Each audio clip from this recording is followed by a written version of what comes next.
Okay, good friends, all of you. Good morning, everybody. Standard 11 ધોરણ 11ના વિદ્યાર્થીઓને ઇંગ્લિશમાં આપણે રીડિંગ કોમ્પ્રિહેન્શનમાં જઈશું. 1 થી 6 પાઠ 11મા સિલેબસમાં છે. આપણે લાસ્ટ વિડીયોમાં જોઈ લીધું ને ચર્ચા પણ કરી લીધી.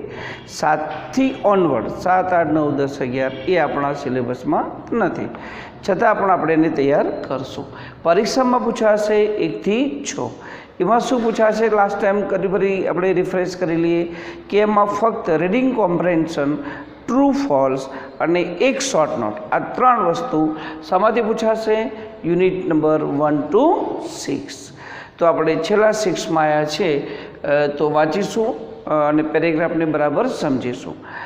વાંચવાની ફરી વાર કહું છું, 2-4 વાર 3 વાર વાંચો, અઘરા શબ્દો નીચેને લાઈન કરો, એનો રેફરન્સ જાતે તૈયાર કરો અને બને ત્યાં સુધી ડિક્શનરીનો પણ વધારે ઉપયોગ કરો.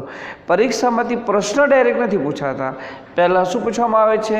પેરેગ્રાફ મૂકેલા હોય છે અને એમાંથી ફક્ત 2 જ ક્વેશ્ચન મૂકેલા હશે.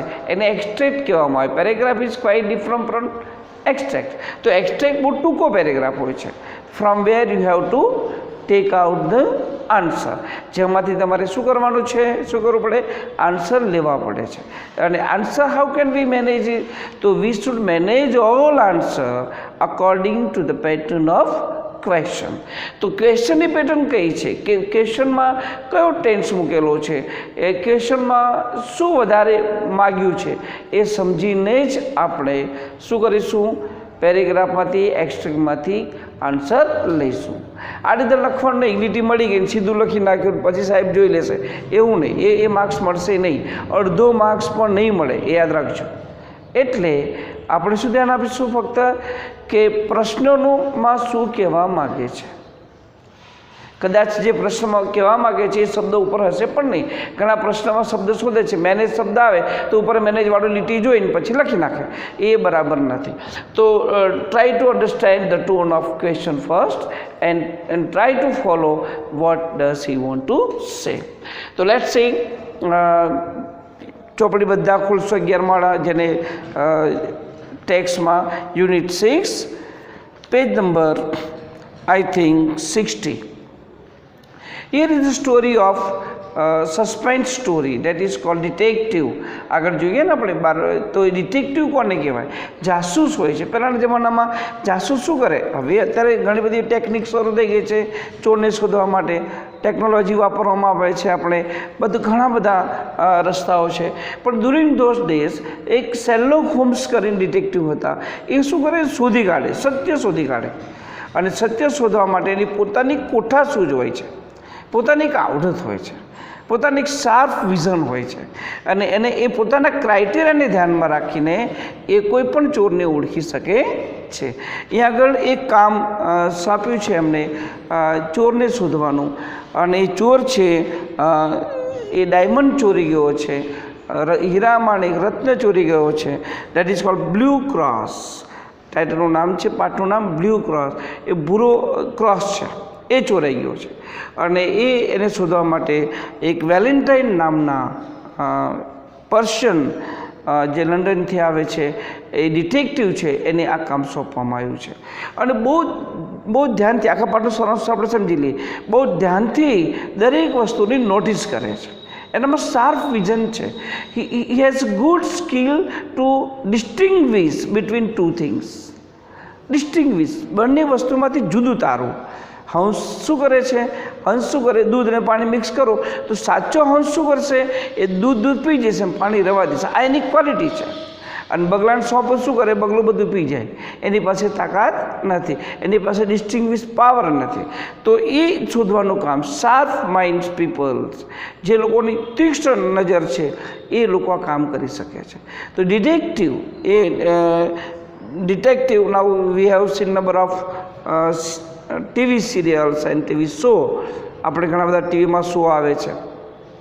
અને એ બધા શોમાં જાસૂસ દ્વારા અથવા તો પોલીસ દ્વારા એ બધું શોધવામાં સોલ્વ કરવામાં આવે છે. તો આ વેલેન્ટાઇનને આ કામ સોંપવામાં આવ્યું કે એક ભાઈ આ બ્લુ ક્રોસ ચોરી ગયો છે અને આ રીતે જાય છે, શોધતા નીકળ્યો તો એ વેલેન્ટાઇને એક સ્ટોરમાં ગયો અને સ્ટોરમાં ગઈને અમુક વસ્તુનું ધ્યાન આપ્યું કે આવું કેમ થયું, બારીના કાચ તૂટલા છે, સૂપ બધા ચેન્જ થઈ ગયા છે, કિંમતો બદલાઈ ગઈ છે. એક માણસ અને જે લોકો ગુનેગાર હોય ને એ લોકોને ડર બહુ ઓછો હોય બહારનો, એટલે ગમે તેમ બેફામ વર્તે. અને એમાં એક ક્લુ પકડ્યા પછી એની પાછળ જાય છે. He gots the clues everything regarding those people. એ લોકો વિશે બધી ક્લુ મળી ગઈ અને છેલ્લે લાસ્ટમાં he just going to find out, identify that person and recover that blue cross. Let's see in the first paragraph 60. Valentine, a famous Persian detective. Valentine, a famous પ્રખ્યાત Persian detective. Persian means the Paris belonging to that is called Persians. Comes to London on the trial of an equally notorious ખ્યાતનામ, ખરાબ રીતે પંકાયેલો માણસ, notorious French thief, ફ્રેન્ચનો એક thief છે અને નામ શું છે એનું? ફ્લેમ્બ્યો. ડિટેક્ટિવનું નામ શું છે? Valentine, a famous Persian detective. તો what was the name of that famous detective? તો we should start to give the answer from the ક્વેશ્ચનમાંથી જ આપણે પ્રશ્નનો જવાબ શરૂ કરશું.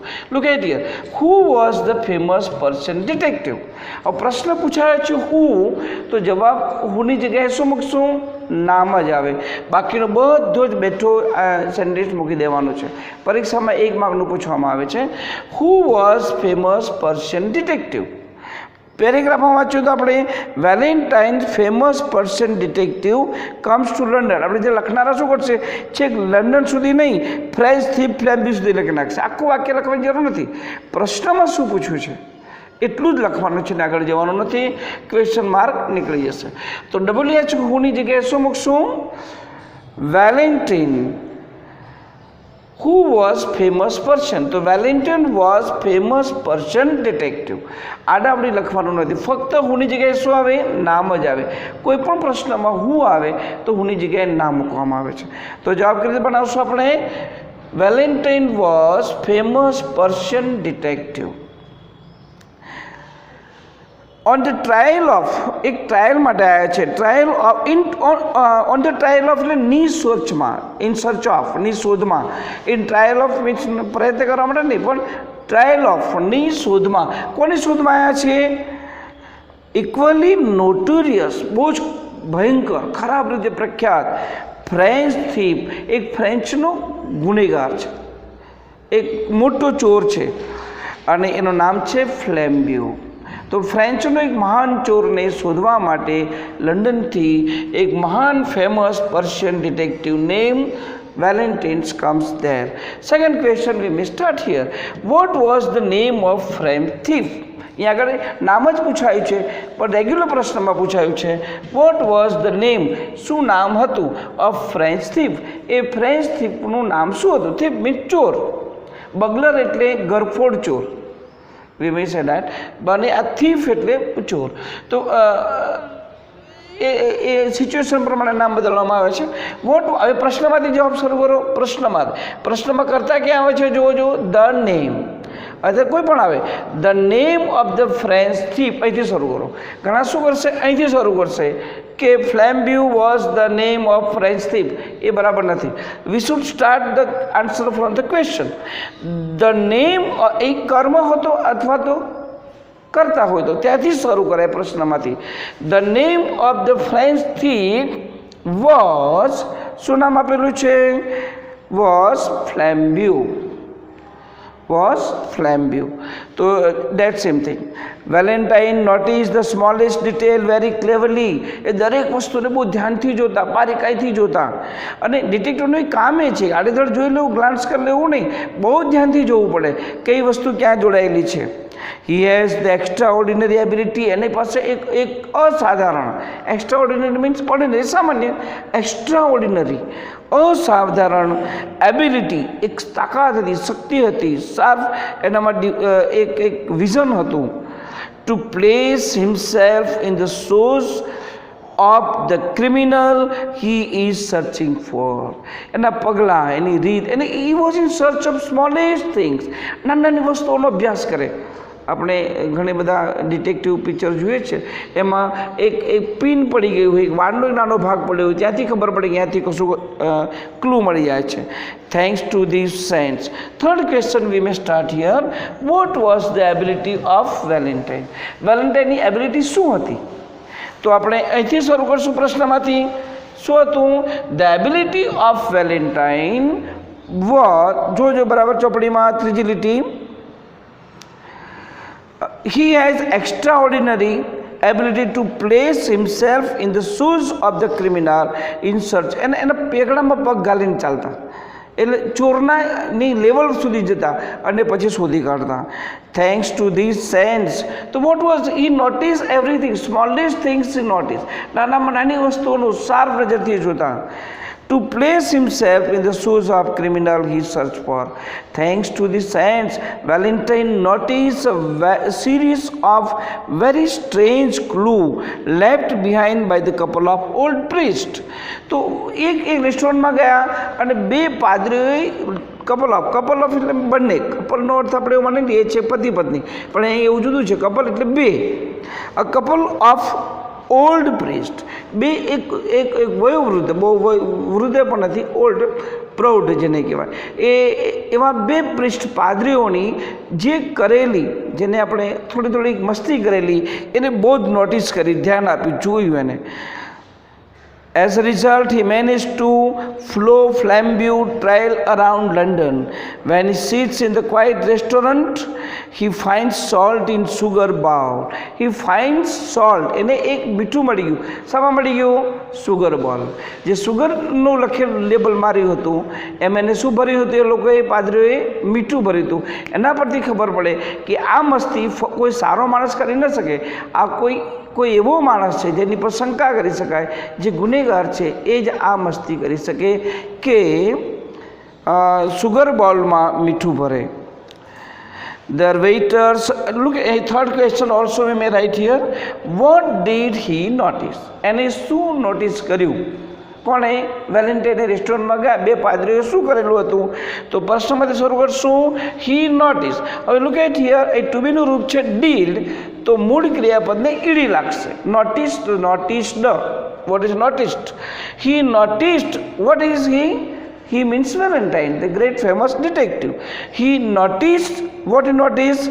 A series of very strange clue. ઘણી બધી સિરીઝ ક્લુ માહિતીઓ એને જોઈ, કડીઓ જોઈ એને. Left behind by the couple of priest. એ કપલ ઓફ પ્રિસ્ટે જે છોડી દીધેલી ક્લુ, ચોર હંમેશા કશી વસ્તુ છોડી જ દે છે, એની પુરાવો છોડતો જ જાય છે અને સારો પોલીસ એને પકડી લે છે. કોઈ પણ ચોર એમ કહેતો હોય કે હું કશું છોડતો નથી, એ ખોટું છે, ક્યાંક ને ક્યાંય આ કુદરતી ભગવાનની રીત છે. તો એ couple of priest left some clue unknowingly, એમને ખબર પણ નથી અને એ ક્લુ છોડી દીધી. એ ક્લુ કોને જોઈ? The detective, Valentine. So the function of Valentine here is quite strange. He says that if you want to be detective, if you want to be seen in the world, you should try to observe, notice a smallest things. Small means નાનામાં નાની વસ્તુને તમારે ધ્યાન આપવું પડશે. Like that in your life also. મામૂલી C Baat, હિન્દીમાં એક કવિતા આવતી હતી, એ નાની સરખી મામૂલી સી બાત, એક નાની વસ્તુ ક્યારેક જીવનમાં મોટી સફળતા પાવે છે, બરાબર ધ્યાન આપી દો ત્યારે. અને જો તેને અવગણના કરો તો મોટી મુસીબત પણ આવી શકે છે. એક નાની સરખી બીડી પીનારે બીડી પીને ફેંકી દીધું હોય, એ ઝૂંપડામાં પડીને ઝૂંપડું સળગી જાય, મોટી હોનાર જ થાય. મામૂલી સી બાત છે. તો અને નાની સરખી ભૂલ જો આપણે સુધારી દઈએ તો વી મે get the achievement of success. So it says that the fourth question can be asked from this paragraph. ચારે ચાર પ્રશ્નોના જવાબ આપણે લખવાના છે, પ્રશ્નમાંથી શરૂ કરવાનું છે. નોટમાં રેગ્યુલર લખજો, ગમે ત્યારે જોવામાં આવશે. થેન્ક્સ.